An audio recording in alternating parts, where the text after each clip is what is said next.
MechDriveലേക്ക് ഏവർക്കും സ്വാഗതം. ഇന്ന് ഞാൻ അല്പം ബഹുമാനത്തോടു കൂടിയാണ് നിൽക്കുന്നത്. കാരണം ഈ വാഹനത്തിന് 45 വയസ്സ് പ്രായമുണ്ട്. ഇപ്പോഴും പടക്കുതിരയെ പോലെ ഓടുന്ന ഈ വാഹനം. സാധാരണ പറയും പോലെ ഇത് കുതിരയെ പോലെ ചാടും, ആനയെ പോലെ വലിക്കും. അതെ, ഒരു 4 വീൽ ഡ്രൈവ് വണ്ടി. മഹീന്ദ്രയുടെ ആദ്യത്തെ ഡീസൽ എഞ്ചിൻ ഘടിപ്പിച്ച ഒരു വാഹനത്തിലാണ് നമ്മൾ നിൽക്കുന്നത്. ഇതിന് മുമ്പുള്ള മോഡലൊക്കെ നമ്മൾ കണ്ടിട്ടുണ്ട്. സിവിലിയൻ ജീപ്പായ വില്ലീസ് തന്നെ, വില്ലീസിൻ്റെ പല മോഡലുകൾ, CJ3A, 3B, CJ4A, അങ്ങനെ പല മോഡൽ നമ്മൾ കണ്ടിട്ടുണ്ട്. പക്ഷേ അതെല്ലാം ലെഫ്റ്റ് സൈഡ് ഡ്രൈവുള്ള വാഹനങ്ങളായിരുന്നു, മാത്രമല്ല പെട്രോൾ എഞ്ചിനായിരുന്നു. അങ്ങനെ മഹീന്ദ്ര ഇത് ഏറ്റെടുത്തപ്പോൾ ഒരു ഡീസൽ എഞ്ചിൻ വേണം, കൂടുതൽ എക്കണോമിക്കലാവണം. അങ്ങനെ അവർ ഇൻ്റർനാഷണൽ ഹാർവസ്റ്റിൻ്റെ ട്രാക്ടർ എഞ്ചിൻ കടം കൊണ്ടുകൊണ്ട് MD 2350 എന്നുള്ള മോഡൽ. MD കൊണ്ട് ഉദ്ദേശിക്കുന്ന ഒന്നുമില്ല, മഹീന്ദ്ര ഡീസൽ എഞ്ചിൻ എന്ന് മാത്രമേ ഉദ്ദേശമുള്ളൂ. അതിൻ്റെ 2300 cc ഉള്ള ഒരു വാഹനം, അതാണ് ഇതിന് ഊർജ്ജം നൽകുന്നത്. അപ്പോൾ ഇത് ട്രാക്ടർ എഞ്ചിനാണ്. അത്യാവശ്യം തീയും പുകയും വെടിയും എല്ലാം കേൾക്കും. അന്നത്തെ പൊല്യൂഷൻ അനുസരിച്ച് ഇതൊരു കുഴപ്പമില്ല, നമുക്ക് താങ്ങാവുന്ന ഒരു പൊല്യൂഷനായിരുന്നു. പക്ഷേ ഇന്ന് ഈ വാഹനം അല്പം പൊല്യൂഷൻ ഉണ്ടാക്കുന്നുണ്ട്. എന്നാലും കയ്യിലുണ്ടാകുന്ന വാഹനങ്ങൾ മാത്രമേ ഈ വാഹനത്തിനുള്ളൂ, നിരത്തുകളിലുള്ളൂ. ആ വാഹനങ്ങൾ ഇപ്പോഴും സാധാരണ നമ്മൾ സ്ക്രാപ്പുകളിൽ വാഹനം കാണും പോലെ ജീപ്പൊന്നും നമുക്ക് സ്ക്രാപ്പിൽ കാണാൻ കഴിയില്ല. ഏതെങ്കിലും രീതിയിൽ അതിനെ റീസ്റ്റോർ ചെയ്ത് എല്ലാവരും പൊന്നുപോലെ ഈ കണ്ടീഷനിലൊക്കെ, ഈ കണ്ടീഷനോ അതിലധികമോ കണ്ടീഷനിൽ ഈ വാഹനങ്ങൾ കൊണ്ട് നടക്കുകയാണ് ഇപ്പോൾ ചെയ്യുന്നത്. ഇപ്പോൾ ഈ വാഹനം തന്നെ ഏതാണ്ട് വില്ലീസിൻ്റെ ഒരു പരുവത്തിലാക്കിയിട്ടുണ്ട്. വില്ലീസിൻ്റെ സൈഡ് മിറേഴ്സ്, ഗ്ലാസ് ഫോൾഡ് ചെയ്ത് വയ്ക്കാൻ കഴിയും. അതുപോലെ മിലിറ്ററി ബോക്സ്, അത് പണ്ട് വെടിയുണ്ടയൊക്കെ കൊണ്ടുപോകുന്ന മിലിറ്ററി ബോക്സാണ്. വില്ലീസ് ജീപ്പിലുണ്ടായിരുന്ന മിലിറ്ററി ബോക്സാണ്. ആ പഴയ ഒരു ഫീല് കിട്ടാൻ വേണ്ടി ആ ബോക്സ് ഇതിൽ കടം കൊണ്ടിരിക്കുകയാണ്. അപ്പോൾ ഇതിപ്പോൾ നമുക്ക് ടൂൾ ബോക്സ് ആയിട്ടൊക്കെ ഉപയോഗിക്കാം. അത്യാവശ്യ സാധനങ്ങളൊക്കെ ഇടാനുള്ള ടൂൾ ബോക്സ് ആയിട്ടാണ് ഇപ്പോൾ ഉപയോഗിക്കുന്നത്. അതുപോലെ ഇതിൻ്റെ മഡ് ഗാർഡ് ഇത് കട്ട് ചെയ്തിട്ടുണ്ട്. ഇത് വില്ലീസിൻ്റെ മോഡലാണ്. വില്ലീസിൻ്റെ മോഡലാക്കാൻ വേണ്ടി ഇതിപ്പോൾ മേജറിൻ്റെ മഡ് ഗാർഡ് വെച്ചിട്ട് അതിനെ കട്ട് ചെയ്ത് റൗണ്ട് ചെയ്തെടുത്തിരിക്കുകയാണ്. അതുപോലെ ഹെഡ്ലൈറ്റൊക്കെ സ്റ്റോക്ക് ഹെഡ്ലൈറ്റ് തന്നെയാണ്. അതുപോലെ ഈ ബുഷ് ഇത് എന്ന് പറഞ്ഞാൽ നമുക്ക് ഈ ഗ്ലാസ് മറിച്ച് വയ്ക്കുമ്പോൾ ഇതിൻ്റെ മുകളിൽ റെസ്റ്റ് ചെയ്യാൻ വേണ്ടിയാണ്. സാധാരണ ഇത് അല്പം ബാക്കിലോട്ട് വരും, കാരണം ഈ ബോണറ്റ് തുറക്കപ്പോഴും മുകളിൽ തന്നെ ടച്ച് ചെയ്യാൻ കണക്കിലാണ് സാധാരണ വയ്ക്കുന്നത്. പക്ഷേ ഇത് ഗ്ലാസ് ഫോൾഡിങ് ആയതുകൊണ്ട് ഗ്ലാസ്സിന് പൊസിഷൻ കണക്കാക്കിയാണ് ഈ ബുഷ് വെച്ചിരിക്കുന്നത്. അതുപോലെ ബാക്കിയെല്ലാം സ്റ്റോക്ക് കണ്ടീഷനാണ്. പിന്നെ ഈ 2 ഫോഗ് ലാമ്പുകൾ വരുന്നുണ്ട്. ഫോഗ് ലാമ്പ് അഡീഷണൽ ഫിറ്റിംഗ് ആണ്. ഫോഗ് ലാമ്പും റൂട്ട്സിൻ്റെ ഹോണൊക്കെ വെച്ചിട്ടുണ്ട്. പിന്നെ ജീപ്പ് ഓഫ്-റോഡ് ഓടുന്ന വാഹനമാണ്, ഫോഗ് ലാമ്പ് അത്യാവശ്യമാണ്. അതുകൊണ്ട് ഇതിലെന്തായാലും മോട്ടോർ വെഹിക്കിൾ അനുശാസിക്കുന്ന ചെറിയ രീതിയിലുള്ള മോഡിഫിക്കേഷൻസ് മാത്രമേ ഇതിൽ വരുത്തിയിട്ടുള്ളൂ. അതുപോലെ നമ്പർ പ്ലേറ്റുകളൊക്കെ IND ബോർഡ് നമ്പർ പ്ലേറ്റാണ്. ബമ്പറിൻ്റെ സൈഡിൽ വെക്കുന്ന ഒരു സ്ക്വയർ ടൈപ്പ് നമ്പർ പ്ലേറ്റാണ് മുമ്പ് വന്നുകൊണ്ടിരുന്നത്. അതാണ് അതിൻ്റെ ഒരു വിൻറ്റേജ് ഫീലും. പക്ഷേ നമുക്കിപ്പോൾ അത് അനുവദിക്കാത്തതുകൊണ്ട് ഒറിജിനൽ IND ബോർഡ് തന്നെയാണ് വെച്ചിരിക്കുന്നത്. അതുപോലെ ടയേഴ്സ് ഓഫ്-റോഡ് ടയേഴ്സ്, അതായത് പഴയ മിലിറ്ററി ടയർ തന്നെയാണ് ഇതിന് ഉപയോഗിച്ചിരിക്കുന്നത്. നല്ല ക്രോസ് കട്ടയുള്ള ടയറുകളാണ് ഉപയോഗിച്ചിരിക്കുന്നത്. അപ്പോൾ നല്ല ഗ്രിപ്പ്, ഓഫ് റോഡിനൊക്കെ നല്ല ഗ്രിപ്പ് ഉണ്ടാവും. നമ്മൾ പഴയ വാഹനങ്ങളിൽ, പഴയ സിനിമകൾ, പോലീസ് ജീപ്പ് കണ്ടാൽ അറിയാം അതിൻ്റെ ടയറും കണ്ടീഷൻ ഏതാണ്ട് ഇതേ കണ്ടീഷൻ തന്നെ, സ്റ്റോക്ക് കണ്ടീഷൻ തന്നെയായിരിക്കും ആ വാഹനങ്ങൾക്ക്. അതുപോലെ എയർ വെൻ്റ്, പിന്നെയുള്ള ഫ്രെയിം, ഇത് ശരിക്കും ഇതിൽ വരുന്ന ഫ്രെയിം ചെറിയ ഫ്രെയിമായിരിക്കും. വില്ലീസിൻ്റെ ടൈപ്പ് ഫ്രെയിമാണ്. അതായത് ബോണറ്റ് ഗ്ലാസ് തുറന്ന് വയ്ക്കാൻ വേണ്ടിയുള്ള ഫ്രെയിമാണിത്. അതുപോലെ പടുതയൊക്കെ എടുത്തു മാറ്റാൻ കഴിയുന്ന പടുതയാണ് ഇതിന് നൽകിയിരിക്കുന്നത്. ഇതിപ്പോൾ മിലിറ്ററി പടുതയാണ്.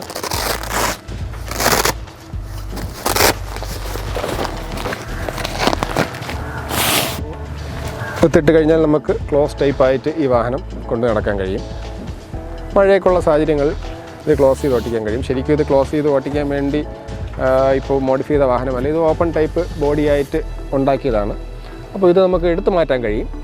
അതുപോലെ തന്നെ ഇതിൻ്റെ ടെയിൽ ലാമ്പ്, ഇതൊക്കെ വില്ലീസിൻ്റെ ഒറിജിനൽ ടെയിൽ ലാമ്പുകളാണ്.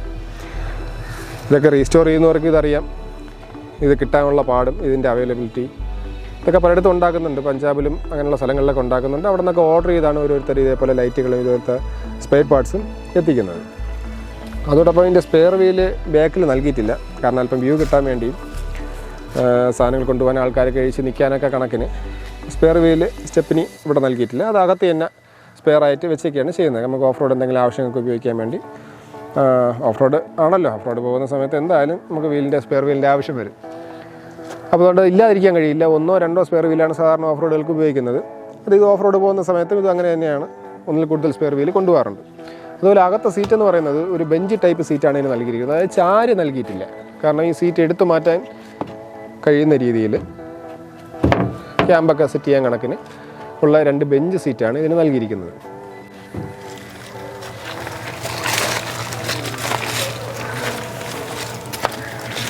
അതോടൊപ്പം പെട്രോൾ ലിഡ് ഈ സൈഡിലാണ്. സാധാരണ പഴയ പോലീസ് ജീപ്പിലൊക്കെ നമുക്കറിയാം, വില്ലീസിൻ്റെ കട്ട്ചേസ് ജീപ്പുകളിൽ ലെഫ്റ്റ് സൈഡ് കോ ഡ്രൈവർ സീറ്റിന് അടിയിലാണ് നൽകുന്നത്. അതിന് മറ്റൊരു റീസൺ കൂടെ ഉണ്ട്. ഈ ഓഫ് റോഡ് പോകുമ്പോൾ ഇതിപ്പോൾ ചാൻസ് കൂടുതലാണ്, പെട്രോള് ടാങ്ക് പൊട്ടാനൊക്കെ ചാൻസ് കൂടുതലാണ്. അതുകൊണ്ട് സാധാരണ കോ ഡ്രൈവർ സീറ്റിൻ്റെ അടിയിലായിട്ടാണ് പെട്രോൾ ലിഡ് നൽകുന്നത്. ഇതിപ്പോൾ അതിൻ്റെ സ്റ്റോക്ക് കണ്ടീഷൻ ബാക്കിൽ തന്നെയാണ്, അവിടെ തന്നെ നൽകിയിട്ടുണ്ട്. മറ്റ് മാറ്റങ്ങളൊന്നും വരുത്തിയിട്ടില്ല.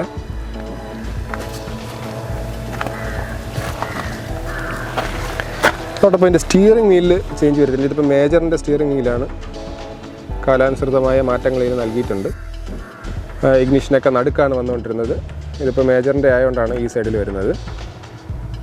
അതിപ്പോൾ ഹോണിന് വരുന്ന സ്വിച്ച് ഇതൊക്കെ അഡീഷണൽ ഫിറ്റിങ്സ് ആണ്. അതുപോലെ സീറ്റ്, ബെഞ്ച് സീറ്റ് മാറ്റി നല്ല ബക്കറ്റ് സീറ്റ്, ഹൈറ്റ് അഡ്ജസ്റ്റ് ചെയ്യാൻ കണക്കിനുള്ള ബക്കറ്റ് സീറ്റ്, 2 ബക്കറ്റ് സീറ്റ് നൽകിയിട്ടുണ്ട്. ഈ വാഹനത്തിന് മറ്റൊരു അട്രാക്ഷൻ കൂടിയുണ്ട്. ഇതിൻ്റെ 4x4 ഓഫ് റോഡ് വണ്ടികൾ എന്ന് പറയുമ്പോൾ തന്നെ 4x4 ആയിരിക്കും. 4x4ന് പ്രത്യേകതയുണ്ട്. ഇതിന് 2 ലിവറുണ്ട്. അതായത് 4x4 എൻഗേജ് ചെയ്യിക്കാനും ഹൈലോയ്ക്ക് വേണ്ടി പ്രത്യേക ഒരു കുട്ടി ലിവറുമുണ്ട്. പിന്നെ ലോഡ് ഗിയർ എന്നും ഹനുമാൻ ഗിയർ എന്നും പല പേരിൽ അറിയപ്പെടുന്നുണ്ട്. അതോടൊപ്പം തന്നെ എൻ്റെ ഗിയർ എന്ന് പറഞ്ഞാൽ 3+1 ഗിയറേ ഉള്ളൂ. അതായത് സ്ലോ സ്പീഡ് എഞ്ചിനാണ്. 3 ഫോർവേഡ് 1 റിവേഴ്സും വരുന്ന ഒറിജിനൽ സ്റ്റോക്ക് കണ്ടീഷനുള്ള ഗിയർ ബോക്സ് തന്നെയാണ് ഈ വാഹനത്തിന്. ഇതിൻ്റെ എഞ്ചിനോ ഗിയർ ബോക്സിനോ ഒരു മാറ്റം വരുത്തിയിട്ടില്ല. കാലാകാലങ്ങളിൽ ഇത് സർവീസ് ചെയ്ത് ഓവറോൾ ചെയ്ത് വെക്കുക മാത്രമാണ് ഈ വാഹനം ചെയ്യുന്നത്. കാരണം ഈ കണ്ടീഷനിലുള്ള വണ്ടികൾ അപൂർവമാണ് ഇപ്പോൾ കേരളത്തിലുള്ളത്. അതുപോലെ തന്നെ ഇതിൻ്റെ മീറ്ററുകളെല്ലാം ആവശ്യത്തിനുള്ള അഡീഷണൽ മീറ്റേഴ്സ് ഒന്നുമില്ല. അതായത് fuel gauge, battery, ampere meter, oil gauge, temperature, അതോടൊപ്പം നമ്മളെ സ്പീഡോമീറ്റർ, മറ്റൊന്നും അഡീഷണൽ ആയിട്ടൊന്നുമില്ല. അതുപോലെ തന്നെ സ്റ്റോപ്പറാണ്, വണ്ടി നിർത്താൻ വേണ്ടി സ്റ്റോപ്പറാണ് ഇതിന് നൽകിയിരിക്കുന്നത്. പഴയ മോഡൽ തന്നെയാണ്. സ്റ്റാർട്ടിങ് സാധാരണ ഇവിടെ ആയിട്ടാണ് വരുന്നത്. ഇത് മോഡിഫൈ ചെയ്തപ്പോൾ സ്റ്റിയറിംഗിൽ തന്നെ ഇഗ്നിഷൻ കീ മാറുകയാണ് ഉണ്ടായത്. അതുപോലെ ഇപ്പോൾ ഇത് ഹാൻഡ് ബ്രേക്ക് ഉള്ള മോഡലല്ല. ഇതിലൊരു അഡീഷണൽ ഫിറ്റിംഗ് എന്ന് പറയാൻ ഇത് സ്റ്റോക്ക് കണ്ടീഷനിൽ നിന്ന് മാറിയുള്ളത് ഒരു ഹാൻഡ് ബ്രേക്ക് മാത്രമേ ഉള്ളൂ. പഴയ മോഡലിന് ഹാൻഡ് ബ്രേക്ക് ഇല്ല.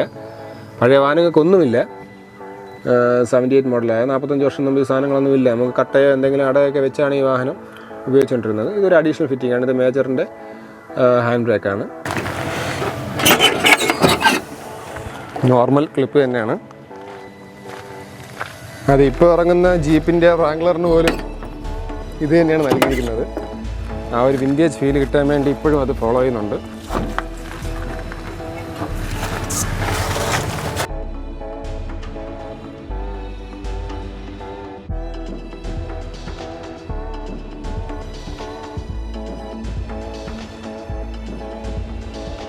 ഈ കാണുന്നതാണ് വെടിയും പുകയുള്ള ഒറിജിനൽ ഇൻ്റർനാഷണൽ എഞ്ചിൻ. ഇതിൽ കൂടുതലായി ഒന്നും നമുക്ക് കാണാൻ കഴിയില്ല. എഞ്ചിന്, പമ്പ്, പിന്നെ ഇനി നമുക്ക് ആവശ്യമുള്ള മാറ്റങ്ങൾ, കാലത്തിന് അനുസൃതമായുള്ള മാറ്റങ്ങൾ. അതായത് ഇതിൻ്റെ ഡൈനാമോ മാറിയിട്ടുണ്ട്. ഡൈനാമോ മാറി അൾട്ടർനേറ്റർ ആയിട്ടുണ്ട്.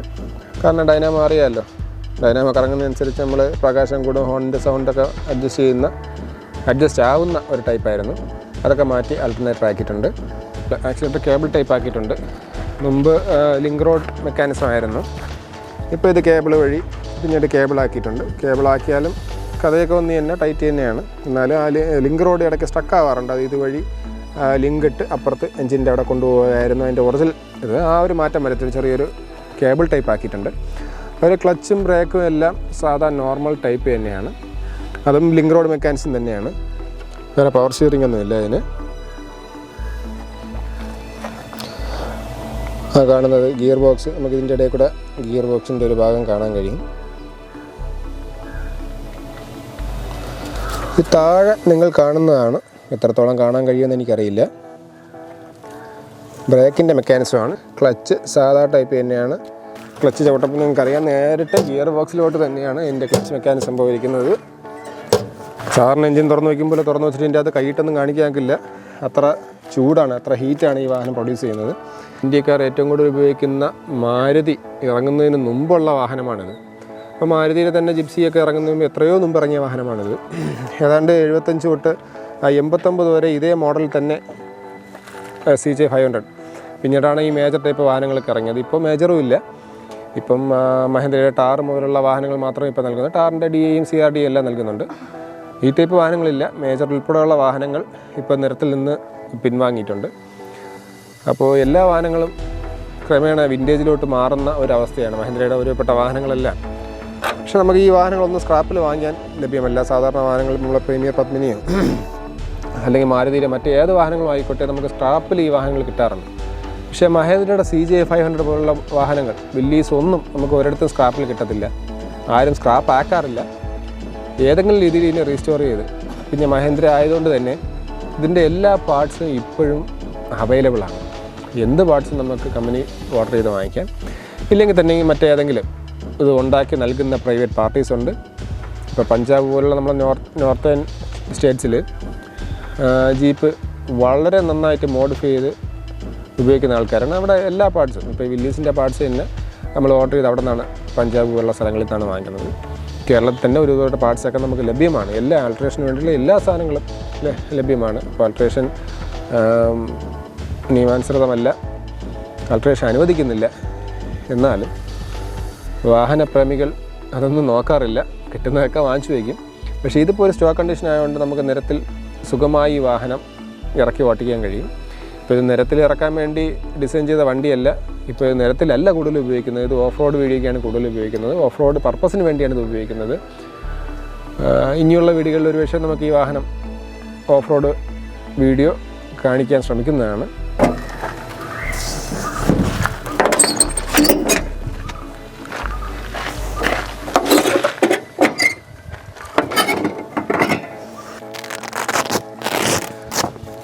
ഈ വാഹനം ക്ലോസ് ടൈപ്പായിട്ട് ഉപയോഗിക്കാം, ഓപ്പൺ ടൈപ്പായിട്ട് ഉപയോഗിക്കാം, സെമി ഓപ്പൺ ആയിട്ട് ഉപയോഗിക്കാം. പിന്നെ ഈ വാഹനം നിരത്തിൽ കൊണ്ട് നടക്കാൻ സ്കില്ല് മാത്രം പോരാ, അല്പം ആരോഗ്യം കൂടെ വേണം. പവർ സ്റ്റിയറിങ്ങോ പവർ ബ്രേക്കോ ഒന്നുമില്ല. നമ്മുടെ ആരോഗ്യം കൂടെ ഈ വാഹനത്തിന് നൽകിയാലേ ഈ വാഹനം നിരത്തിലൂടെ ഓടാൻ കഴിയുള്ളൂ. അതുകൊണ്ട് തന്നെ ടേണിംഗ് റേഡിയസൊക്കെ അല്പം കുറവാണ് പവർ സ്റ്റിയറിങ് അല്ലാത്തതുകൊണ്ട്. അപ്പോൾ അത് കണക്കാക്കി തിരിക്കുക. അതുപോലെ ഇപ്പോൾ ഓഫ് റോഡ് ടയേഴ്സാണ്, നിരത്തിൽ അത്ര സുഖം കിട്ടത്തില്ല. എന്തായാലും ഞാൻ ഒന്ന് ഓപ്പൺ ചെയ്ത് കാണിക്കാം. ഇതെല്ലാം സ്ട്രിപ്പിലാണ് നിർത്തിയിരിക്കുന്നത്. അതുകൊണ്ട് നമുക്ക് ആർക്ക് വേണമെങ്കിലും വളരെ ഈസി ആയിട്ട് ഈ റൂഫ് അഴിച്ച് മാറ്റാം.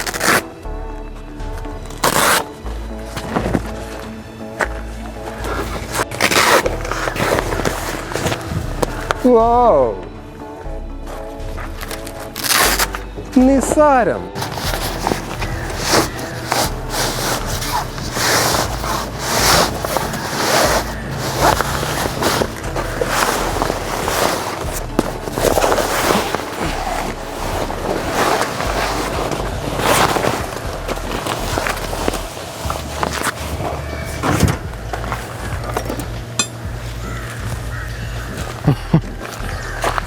ഒളിച്ചിന്ന് എടുക്കണേ ക്യാമറ.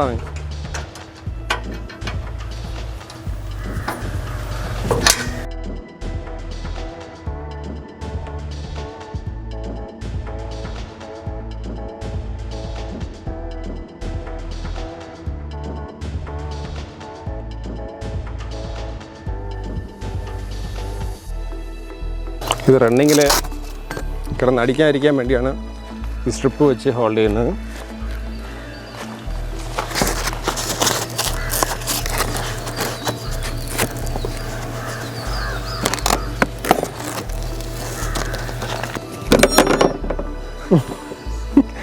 ഓ ഗൈസ്, തെന്നിപ്പോയി ഗൈസ്.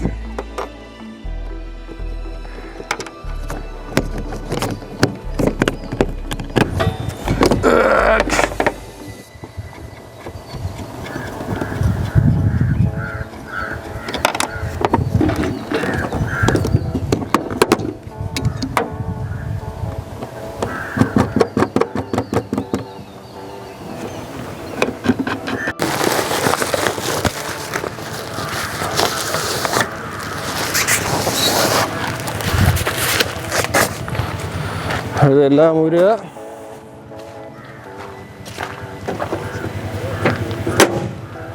വലയ്ക്കോടാ ഇനി.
മറ്റൊരു വിശേഷമായി അടുത്ത എപ്പിസോഡിൽ വീണ്ടും കാണാം.